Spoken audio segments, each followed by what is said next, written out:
The destiny of every nation is in the hands of God. At uulitin ko po ang prophecy ko. Sambayan ng Pilipino. Kay sino ang manungkulan sa pamahalaan, nakalipas ngayon at susunod pa.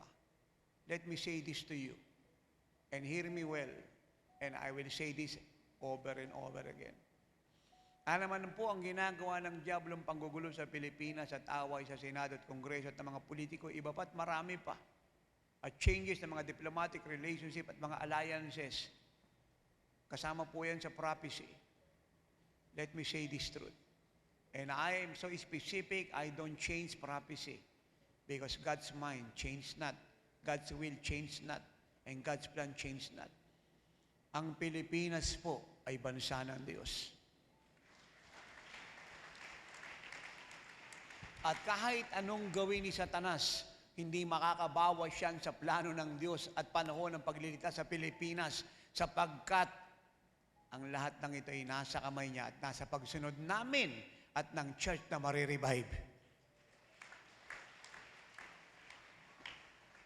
Hayaan natin mag-aaway ang mga politiko, magbalita ang mga reporter, magkagulong international community. But let me say this again. Hindi siya makakabawas at makakapigil sa gagawin ng Diyos sa Pilipinas dahil sumusunod kami, nagpipray kami, nag-aayuno kami. And we walk in love and preach Christ night and day and we finance the gospel.